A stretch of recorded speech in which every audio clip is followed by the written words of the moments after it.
What happens when a veteran cop with a history of bias unknowingly pulls over the state's most powerful man? This encounter is about to change everything. For him, for the community, and for the future of justice. It was a quiet afternoon on the long stretch of Route 29, just outside Charlottesville, Virginia. The sun hung low in the sky, casting golden hues across the asphalt. Officer Ted Marshall, a 20-year veteran of the police force, sat in his patrol car parked on the shoulder, scanning the road for any vehicles that caught his attention.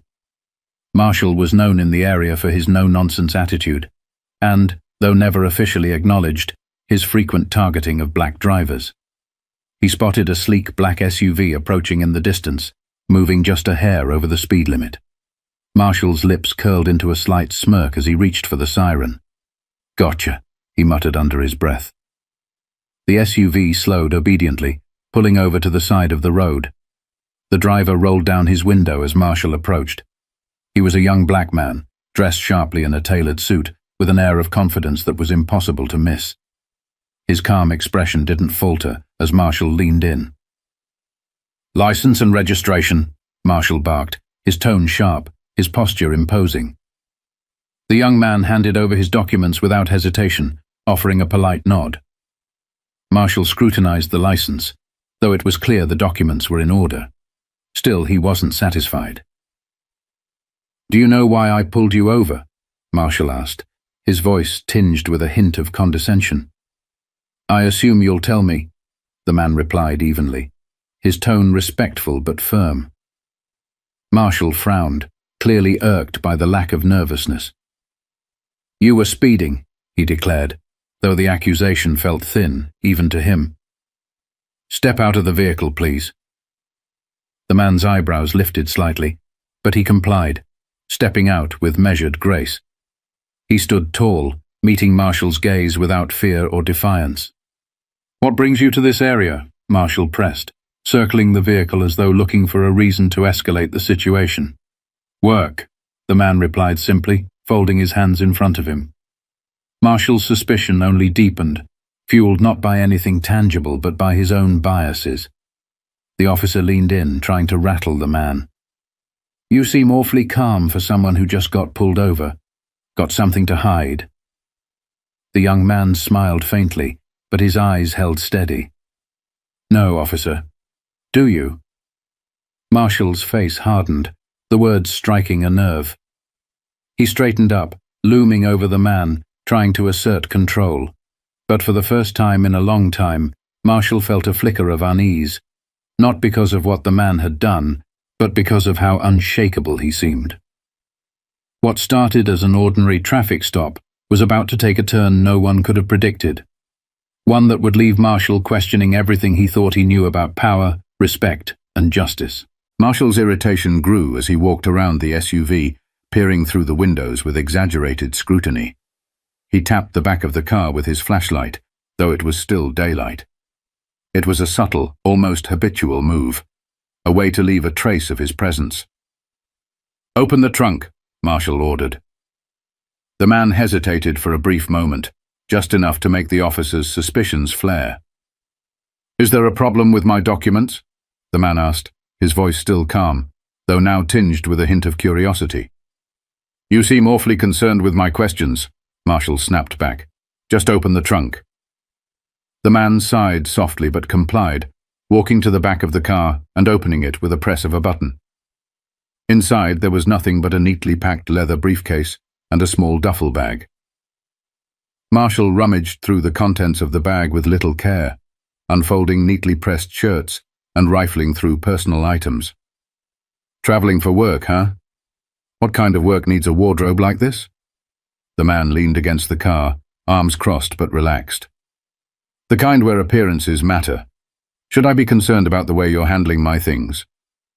Marshall straightened, holding up a perfectly innocent shaving kit as though it were contraband.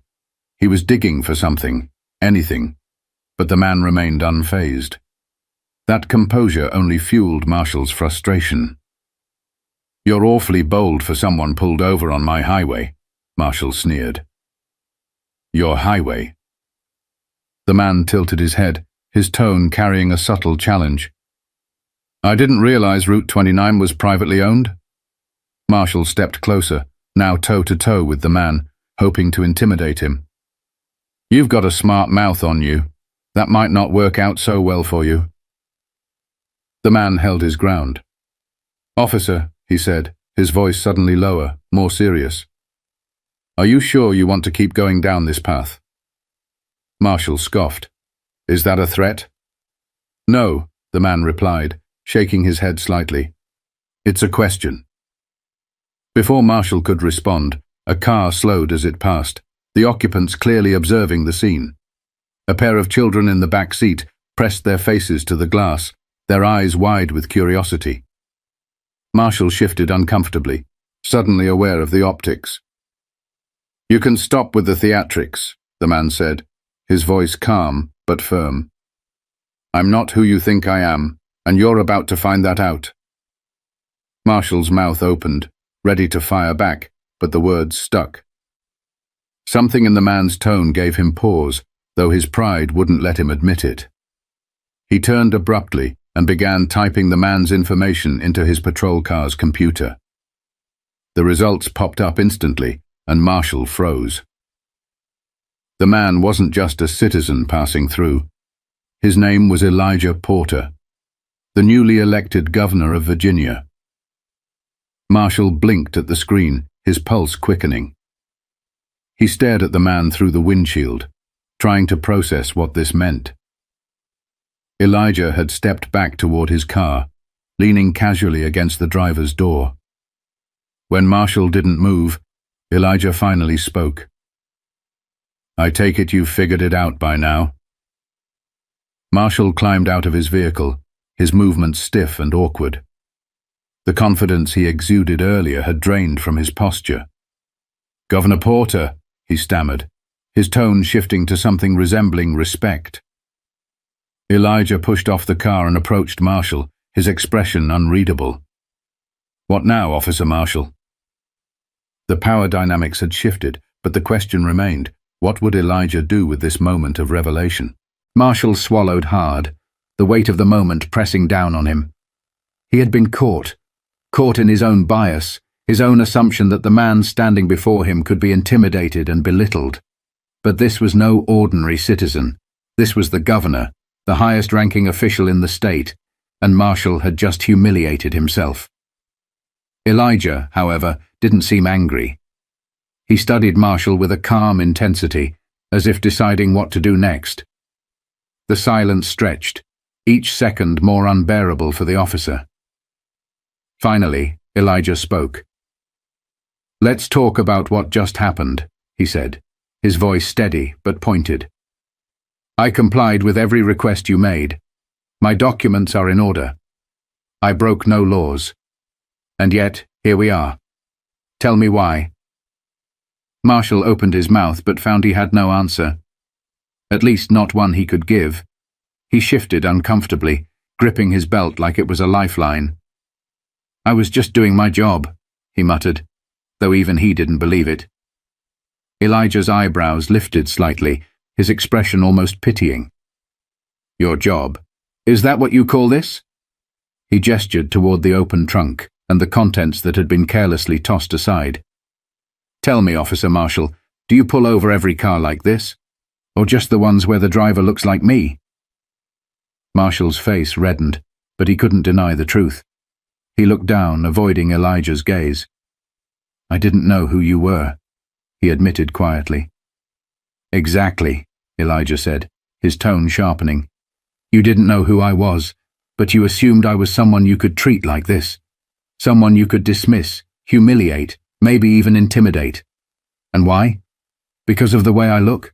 The car I drive? Tell me, Officer Marshall, what was it? Marshall's hands clenched into fists at his sides, not in anger, but in shame. He began, but Elijah held up a hand, cutting him off. Save it, Elijah said, his voice soft but firm. I'm not here to humiliate you. I'm here to teach you something. Whether you learn it or not is up to you. Marshall's head jerked up, confusion flickering across his face. Teach me? Elijah nodded. You're going to come with me. There's a community forum tonight in a neighborhood not far from here. You're going to sit there and listen to the stories of the people you claim to serve. Maybe then you'll understand the impact of what just happened here. Maybe then you'll see the bigger picture. Marshall blinked, taken aback. You want me to go to a forum? I don't want you to, Elijah said. I'm telling you to, as your governor. His voice left no room for argument. Marshall hesitated, his pride warring with the undeniable reality of the situation. But deep down, he knew he didn't have a choice. Fine, he said gruffly, though his tone lacked its usual bite. Elijah didn't respond immediately. Instead, he stepped closer, his eyes locked on Marshall's. This isn't about embarrassing you, he said quietly. It's about making sure you never do this to anyone else. Not because you're afraid of who they might be, but because you've learned to respect everyone equally. Marshall stared at him, the words sinking in. He gave a reluctant nod, though his face betrayed the turmoil brewing inside. Good, Elijah said, turning toward his car. Follow me. I'll make sure you're seated front and center. As they drove toward the forum, Marshall couldn't shake the feeling that this night was about to change everything, for better or worse. The two cars pulled into the parking lot of a modest community center in Charlottesville. A small crowd had already gathered, their voices mingling in a hum of anticipation. Inside, rows of folding chairs faced a raised platform where a microphone stood, waiting to amplify voices that had long been ignored. Marshall stepped out of his patrol car, hesitant and unsure. He glanced at Elijah, who stood by his SUV with the same calm composure he'd shown throughout their earlier encounter. The governor gestured toward the building with a nod, signaling for Marshall to follow. The room was packed. Men, women, and teenagers filled the seats, their faces a tapestry of emotions: weariness, hope, frustration, and resilience. Some glanced at Marshall as he entered, their expressions guarded. His uniform, once a symbol of authority, now felt like a scarlet letter under their scrutiny. Elijah led him to the front row, where a seat had been saved. Marshall sat stiffly, his hands resting on his knees, as Elijah approached the microphone. Ladies and gentlemen, Elijah began, his voice steady and commanding. Thank you for coming tonight. This forum exists because your voices matter. Too often those in power forget that. Tonight we're here to listen, to learn, and to grow. And that includes me, and others who serve our community. His gaze flicked toward Marshall, subtle but pointed.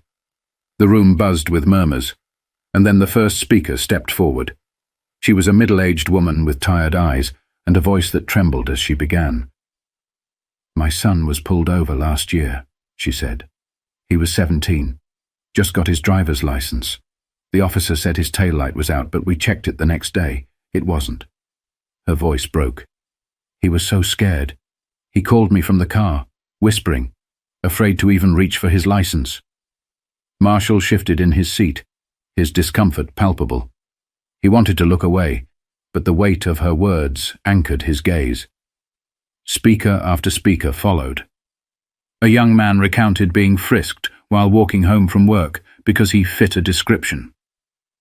An elderly man spoke of the fear that gripped him whenever his grandchildren left the house. A teenage girl described being asked why she was in a nice neighborhood, as if her presence alone was suspicious. With each story, Marshall felt the walls of his own defenses crumbling. The words hit harder than he'd expected, each one peeling back layers of denial he hadn't realized he carried. Then, a young boy, no older than 10, approached the microphone. His small hands gripped the stand as he looked out at the room. My dad tells me to always be polite to police, he said, his voice high and clear. But sometimes I think even if I'm polite, they won't like me anyway. Is that true? The silence that followed was deafening. Marshall's chest tightened as he watched the boy step down, his question hanging in the air like a challenge no one dared to answer. Elijah returned to the microphone, his gaze sweeping over the audience. This, he said, his voice heavy with emotion, is why we're here. To face the hard truths, to own up to the damage that's been done, and to make sure the next generation doesn't grow up thinking respect is a one-way street. He turned toward Marshall, his expression unreadable. Officer Marshall, would you like to say something? Every eye in the room shifted to him. For a moment, he couldn't move. Then slowly he rose to his feet. His hands trembled slightly as he adjusted his belt. He cleared his throat, his voice rough but sincere. He hesitated, then forced himself to meet their gazes. I've spent years thinking I was doing my job the right way, thinking I was enforcing the law. But tonight, I realize I've been enforcing my own biases instead. And for that, I'm sorry. A ripple of surprise moved through the crowd. Marshall swallowed hard, continuing, I don't expect forgiveness, and I don't expect trust overnight, but I promise you this, I'm going to do better. I'll start by listening, by learning, and by making sure my actions reflect the respect every one of you deserves. The room was silent for a beat, then someone began to clap. Slowly, others joined in, the sound growing until it filled the space. Marshall's throat tightened, but this time it wasn't from shame. It was from something else. Something like hope. As the forum ended and the crowd dispersed, Marshall stayed behind, knowing his journey had only just begun. The forum emptied out slowly, but the energy in the room lingered like the fading notes of a powerful symphony. Marshall stayed seated, staring down at his hands, the weight of the evening pressing on him. Elijah approached, standing silently for a moment before speaking. You did something tonight that many people never get the chance to do, Elijah said. You admitted you were wrong. That's the first step, but it's not the last. Marshall looked up, his face a mix of gratitude and weariness. I don't even know where to begin, he said quietly. You start by showing up, Elijah replied. Not just here, but everywhere you're needed. Show up to listen, to learn, to change. That's how you earn trust. Not with words, but with actions. Marshall nodded, the simplicity of the words striking him deeply. I want to be better, he said, his voice barely above a whisper. Elijah studied him for a moment, then offered a faint smile. Then be better. It's as simple and as hard as that.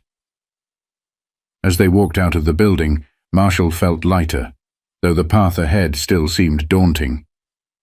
The governor paused by his SUV, turning to face the officer one last time. You know, Elijah said, people like you are the reason I ran for office. Not to punish, but to change things. I believe people can learn. Even you, Officer Marshall. Marshall chuckled softly, a dry, self-deprecating sound. I guess I've got a lot of learning to do. We all do, Elijah replied. He opened his car door but paused before getting in. This isn't just about you, though. It's about the people you serve. Never forget that. As Elijah drove away, Marshall stood in the parking lot, watching the taillights disappear into the distance.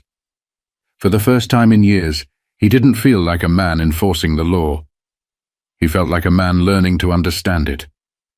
The next day, Marshall returned to work with a notebook tucked into his pocket. He started asking questions he'd never thought to ask before, attending forums he would have ignored, and having conversations he'd once avoided. The stories he'd heard at the community center played on repeat in his mind, a reminder of the lives his actions touched. Months later, Elijah received a letter in the mail. It was from Marshall. Inside was a handwritten note and a photo of a newly established community police relations board. In the note, Marshall wrote, I still have a lot to learn, but I'm learning. Thank you for giving me the chance to see things differently. Elijah smiled as he read the words. He placed the letter on his desk and leaned back in his chair, thinking of the young boy who had asked the hardest question of the night. Is it true they won't like me anyway? He knew the answer to that question was complicated, but tonight he felt a spark of hope that someday it wouldn't be. Someday, respect wouldn't have to be earned through fear or demanded through power. It would be given freely, because it was right. The story of Governor Elijah Porter and Officer Ted Marshall is a reminder that change begins with acknowledgement and grows through action. If this story moved you, take a moment to reflect on how you can be part of the solution. Listen, learn, and when the opportunity arises, show up. Subscribe for more stories that inspire and challenge us to build a better world, together.